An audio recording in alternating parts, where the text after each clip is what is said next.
Hello, good evening, happy Monday. So to recap from the last Pride video, so we had these meetings and we started talking about Pride, after I was handing out the Pride flags. I don't know, there was a group of 5 to 10 of us, and we're like, okay, how are we gonna do this? And so we all started pulling resources. We all started talking to everyone, where could we have the event? What are we gonna do? How big of an event do we wanna do?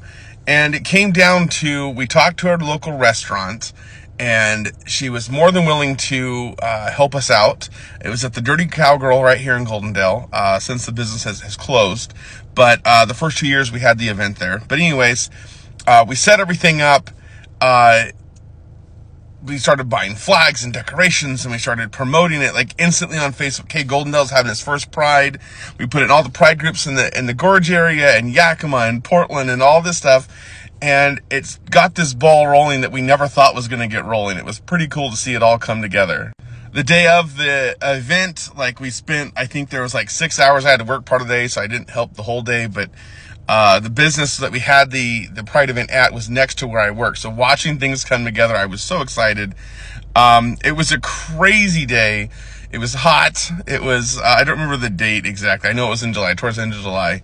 And it was, it came together really good. The music, the food, the drinks, that night roughly, we really don't know the number, but we do know it was over 300, probably not over 400. We're going to say 350. That's kind of where we were thinking.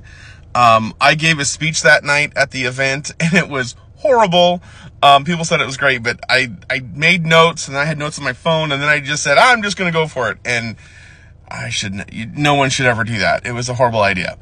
But, it was Goldendale's first Pride, and no hate happened. People were honking as they went by in support.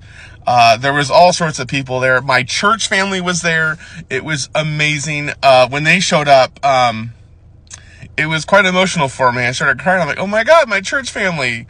And, I'll never forget how thankful I was for them being there, because that meant the absolute world to me. It still does. I can almost cry about it, but, I don't want to cry. But it was amazing. It was something that I only had dreamed about here in Goldendale and thought it would never be possible. And it happened. And, now this year was the 4th year. We're already planning for next year. There's a lot of good things happening. And, hopefully this next year's event is even bigger and better than any of the events. I think the next video, maybe I'll kind of do a recap of the other events that we've had and kind of do a recap of what I feel about Goldendale Pride and about my coming out story. And yeah, so again, this another longer video. I'm sorry. Probably only one more left of these, and then I'll start doing other videos. I got some other ideas, and I'm going to almost be late for city council, so I got to get off of here. I hope you guys all have a wonderful evening and a great week. I hope you had a great start to this week. I will see you guys all tomorrow.